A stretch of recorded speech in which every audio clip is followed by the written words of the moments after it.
मामला।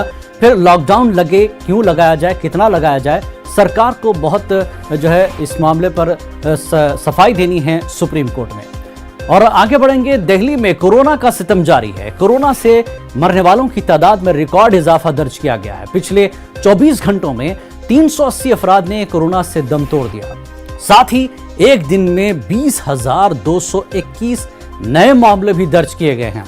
दिल्ली में कोरोना से मरने वालों की मजमूई तादाद 14,628 हो चुकी है।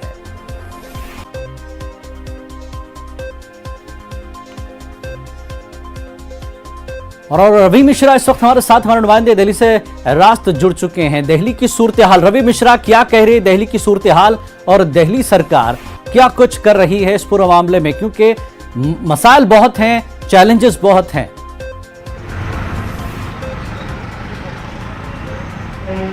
बिल्कुल जानी, देखिए चुनौतियां तो है, मगर आंकड़े लगातार चौंका देने वाले हैं। दिन प्रतिदिन इन आंकड़ों में इजाफा हो रहा है और कहीं ना कहीं लोगों के अंदर ये जो भय है वो ज़्यादा बढ़ता दिखाई दे रहा है। इस वक्त मैं राजधानी दिल्ली के कनॉट प्लेस इलाके में हूँ। आप देख सकते हैं कि यहाँ पे जो एक हफ्ते का लॉकडाउन है वो किस तरीके से जारी है, प्रशासन भी यहाँ मुस्तैद है।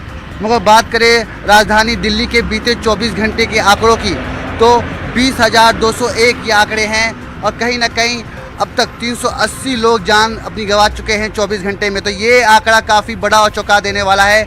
वही दूसरी खबर ये कि एक अच्छी खबर है कि आज दिल्ली में ऑक्सीजन एक्सप्रेस के माध्यम से ऑक्सीजन पहुंचाया गया है। तो जिन अस्पतालों में ऑक्सीजन की किल्लत हो रही थी, परेशानी हो रही थी, कहीं ना कहीं उसमें गिरावट देखने को मिलेगी। परेशानियों में कहीं ना कहीं लोगों को समाधान मिलेगा। जो कि आज ऑक्सीजन पहुँचा है दिल्ली कैंट छावनी जो कि रेलवे स्टेशन है, वहाँ पर ऑक्सीजन एक्सप्रेस पहुँची है। तो कहीं ना कहीं लोगों को ऑक्सीजन मिलेगा। वहीं बात करें पूरे भारत की, तो 3 लाख से ऊपर के आंकड़े लगातार आ रहे हैं, जो कि अपने आप में चिंताजनक है। सवाल खड़े करते हैं कि इन मामलों में गिरावट कब आएगी। दिल्ली में तो लॉकडाउन है, मगर अन्य राज्यों में लॉकडाउन नहीं है। अन्य राज्यों में नाइट कर्फ्यू है और कड़े इंतज़ाम कर रखे हैं। मगर लॉकडाउन एक समस्या का समाधान है। इस पर भी कहीं ना कहीं दिल्ली वाले परेशान हैं कि लोगों को कई दिक्कत हो रही है, उनकी जो जीविका है वो नहीं चल पा रही है, आमदनी काफ़ी कम है, घर चलाना मुश्किल हो रहा है। ऐसे में समस्या बढ़ी हुई है। अब देखना ये है कि दिल्ली सरकार इस पे आगे क्या कदम उठाती है।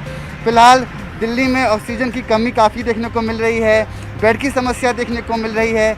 तो ऐसे में दिल्ली सरकार क्या कड़े कदम उठा रही है, एक बड़ा सवाल है।